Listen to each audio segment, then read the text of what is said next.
Hi students, now in this video lecture we will go through what we call as activity or reactivity series of metals.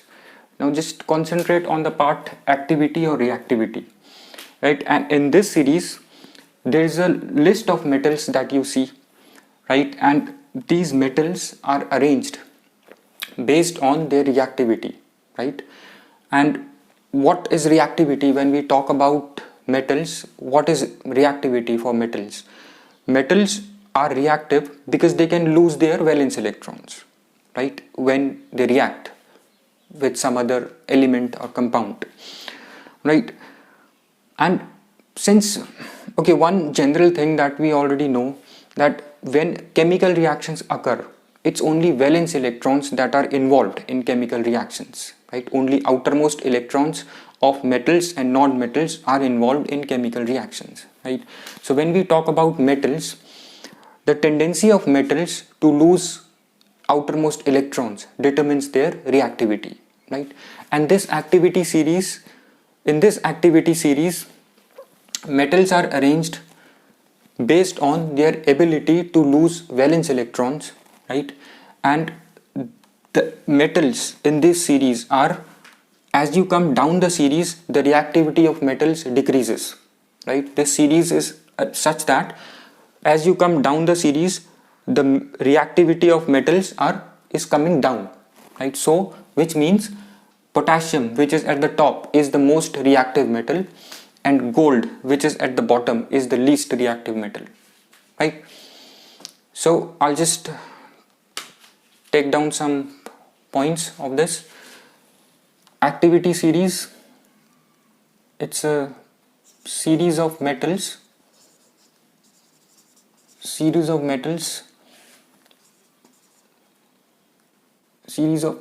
arranged based on reactivity of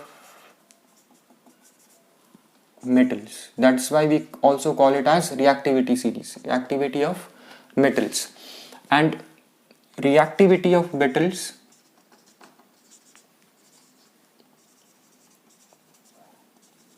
depends on their ability to lose valence electrons, right?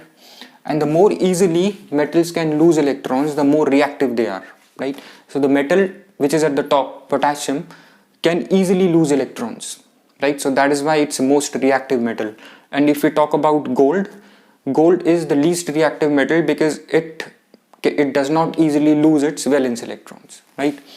So reactivity of metal depends on their ability to lose electrons. The more easily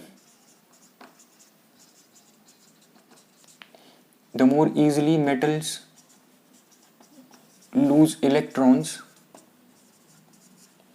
the more reactive they are.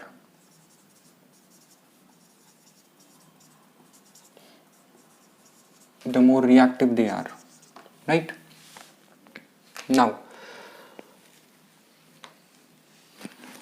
in this series, you see that we have all metals, right, in this series. And we have hydrogen as well in the series. Since we know that hydrogen somewhere act as metal and somewhere it act as non-metals, right? So here hydrogen is included in the series of metals because hydrogen can act as metals by losing its valence electron. It has only one shell. In that one shell it has one electron which it can easily lose. So it acts as metals. So that is why it is placed in this series. Right? Hydrogen can lose electrons and form electropositive ion like metals. Now hydrogen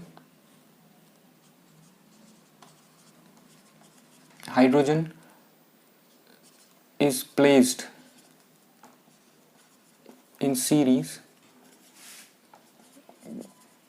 because of its ability to lose electrons like metals and form electropositive ions, right? And its position is determined by its ability to lose electrons, right? since this can the element that can lose electron is potassium. The most difficult is for gold to lose electrons, so this is least reactive, right? So these are some important points. Now, since we said that metal that is at the top is most reactive, so sodium, potassium, calcium, these are reactive metals, right? So let's see there, we can just check this using some common experiments, like their reaction with air. What is their reaction when they are placed in air, in open air? Like potassium and sodium, when placed in air, right, they react with oxygen at room temperature, right? And the reaction is so violent that it may catch fire as well, because we know that air has water vapor, so sodium and potassium will react with water vapor that is present in air, forming hydrogen gas, and a lot of heat is produced. It's an exothermic reaction, and the hydrogen that is produced will catch fire, right? So the first point that we need to discuss is electropositive character of metals decreases down the series.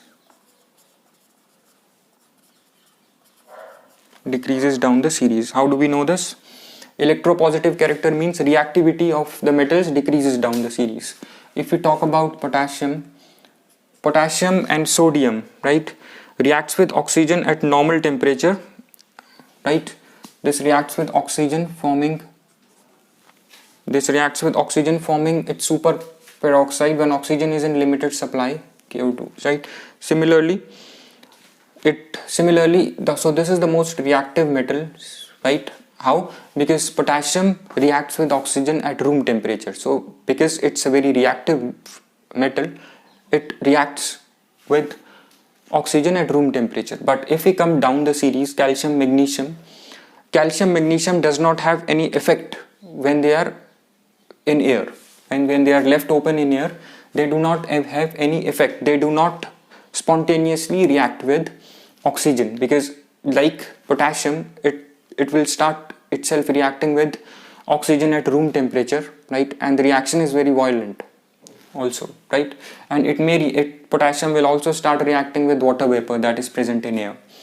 So this is very reactive since it does not require any heat, nothing. But in case of calcium, magnesium, right, calcium and magnesium will react when these metals, calcium and magnesium, are heated. They react with atmospheric oxygen and nitrogen, forming oxides and nitrides. It will react with it when heated, forming calcium oxide. Similarly, it react with nitrogen, forming nitride. Right. Same is with magnesium. Magnesium will react with oxygen, forming magnesium oxide when heated, and magnesium will react with nitrogen when heated, forming nitride, magnesium nitride.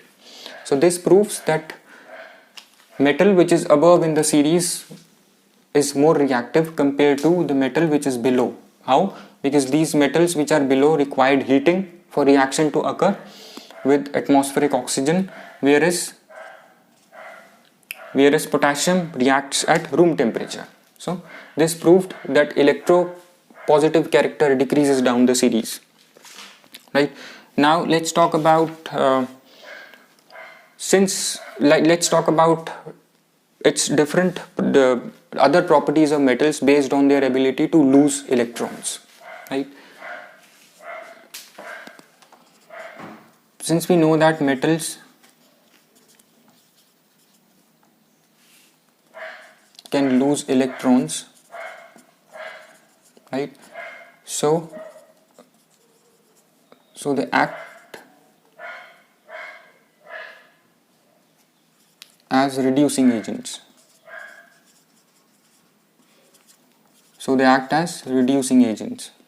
Right? Why? Since they can lose electrons, the electrons that are lost by metals can be gained by other elements, normally non-metals, right? when chemical reactions occur. So metals are strong reducing agents since they can lose electrons to other metals, and the loss of electrons is known as oxidation, right? Metals can lose electrons, they act as oxidizing agents and get themselves oxidized, right? And since we said that the tendency of we said that the reactivity of metals in this activity series falls as we move down the series, right? Which means their tendency to lose electrons will decrease as we move down the series, right? Since I have written here, reactivity of metal depends on their ability to lose valence electrons, right? So since their reactivity falls down as you move down the series, so their ability to lose valence electrons will decrease. So we say metals can easily lose electrons. Their reducing power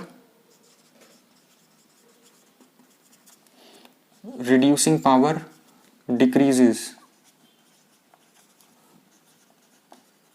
down the series, and ability to get oxidized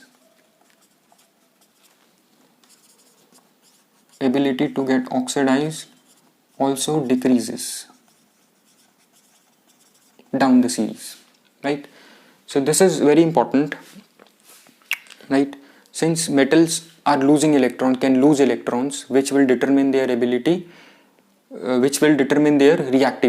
right? Ability to lose electrons will determine the reactivity of metals, and loss of electron is oxidation, right? And since metals can lose electrons, they act as reducing agents because the electrons lost can be gained by some other elements.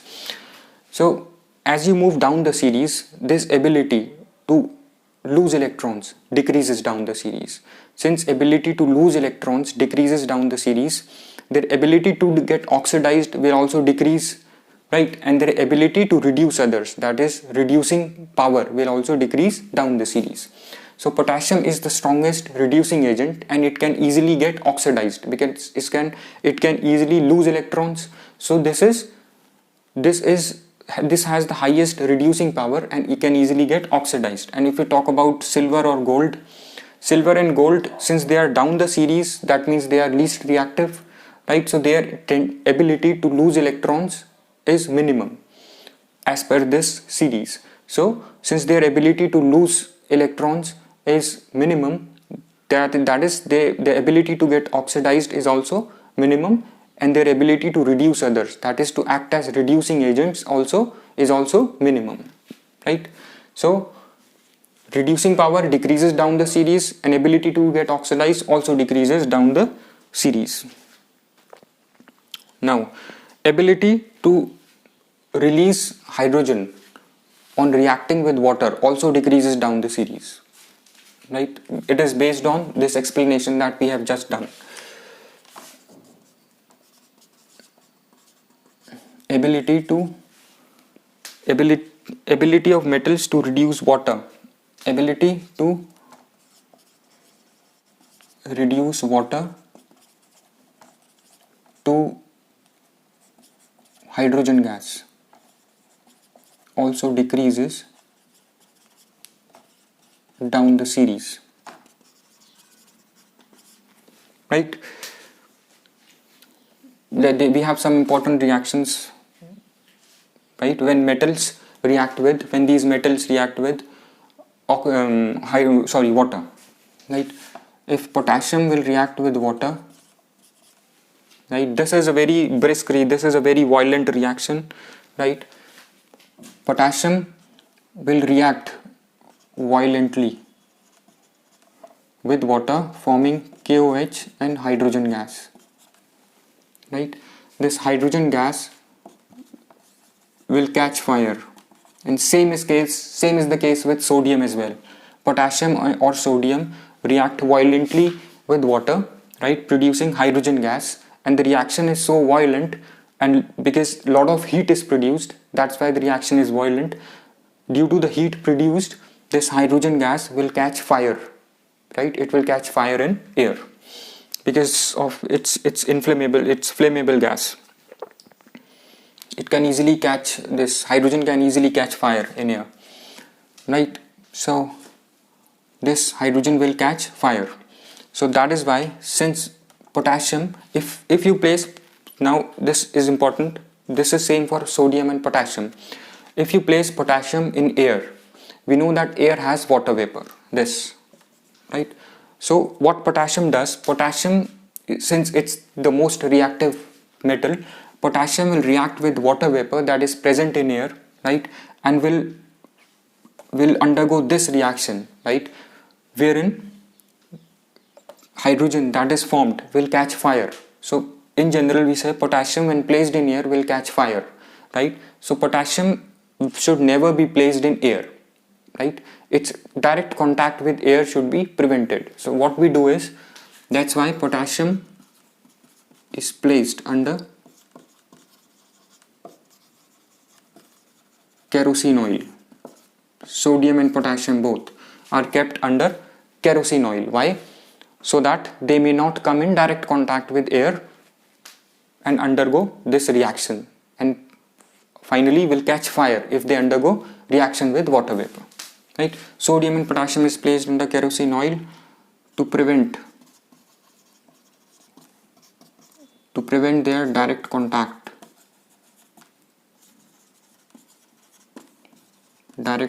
with water vapor in air, right? So that's why it's placed in, these metals are placed under kerosene oil. This is very important, right? And when we talk about other metals like calcium and magnesium, calcium reacts, when we talk about other metals like calcium will also react with water, right? But it doesn't react with water violently, right? It will form calcium hydroxide and water and hydrogen gas.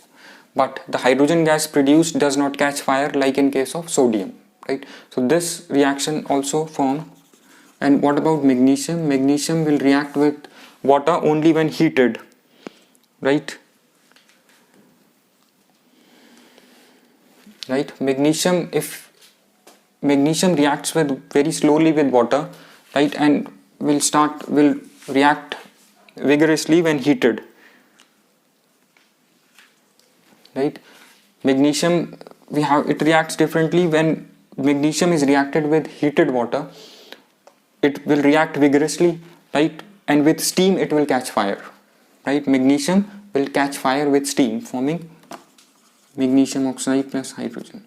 I'll repeat, magnesium react very slowly with cold water, right? It reacts vigorously with hot water, and with steam it catches fire, right? So this also proves that reactivity falls down as you come down the series, because sodium is reacting violently, it catches fire. Calcium reacts vigorously but does not catch fire. Magnesium catch fire only when reacted with steam, heated steam, right? So this proves the reactivity. And